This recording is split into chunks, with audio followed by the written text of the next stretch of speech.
Hey guys, so this is going to be a really quick video. It's going to be a stop the binge tip because I know I keep saying I'm going to come up with a lot more, but then I have in my mind like I have to make this giant video and put it in like a full day of eating or put it in a vlog, but really I might just make these like short, hopefully like 5-minute or less tip videos just to get them out there for you guys so that you get what you want when you come to my channel.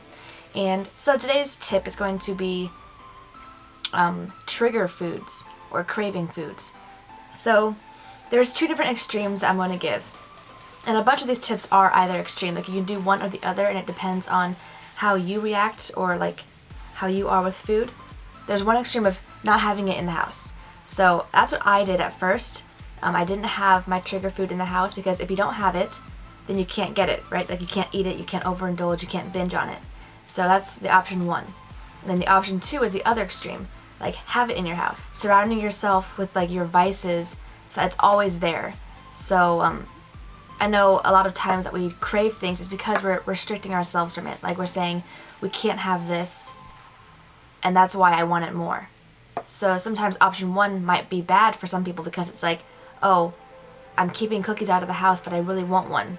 So I'm going to go out and buy a whole box and then eat the whole box. So this is option two for those of you who can't do option one. Option two is more like, oh, I have it all the time in the house, so it's never off limits to me.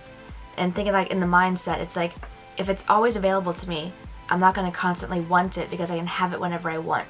I can have a cookie today and then have a cookie tomorrow. It's not like I'm cutting off cookies completely, so I need to eat the whole box now.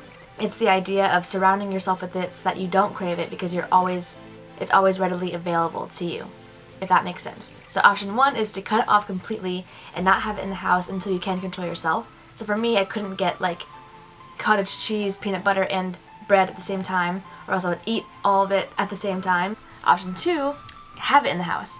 Have it always available so that your mindset is never thinking that, oh, I'm restricted, I can't have this food, so when I do have the access to it, then I'm just going to go all out and go ham.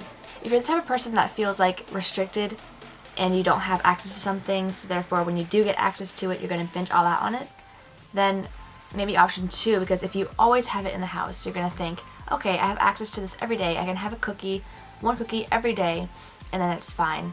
And then that way your mindset's not going to be like, oh, I haven't had this in forever, and I never get it all the time, so this one opportunity I'm going to get this whole box and eat it all.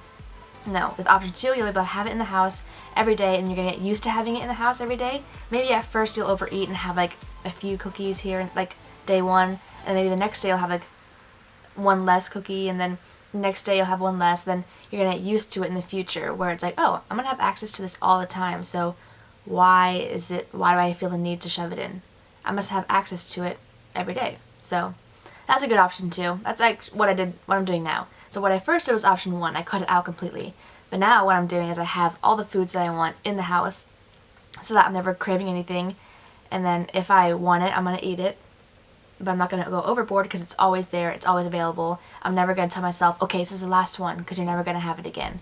Because that's what's going to mess up your mindset. So now it's always available to me, and I'm not going to feel the need to have to binge and get it all in, because I always have it readily available in the kitchen.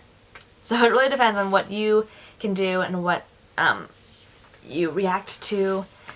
And I hope it helped. Like, let me know if you don't want these short videos, like if you do want it longer and more in depth. Because it helps you out more if I talk more about it. But I'm just trying to get these tips out here faster for you, and without a long wait. So let me know if you would rather me do short tips like this, like every here and there, like tip, or if you want me to really go in depth with it, because I don't really plan these talks. I'm just like word vomiting, Josie blabbles, what's worked for me or what I know has worked for others. Maybe I'll even like take some tips from the book. Actually, please get this book. This is the book that you want to get. Intuitive Eating. Pretty sure it's the 3rd edition. So like it if you did like it, and comment below any suggestions or other tips or questions that you have. Any questions that you have for the Stop the Binge series. Subscribe if you're not already, and I will see you guys in the next video. Bye!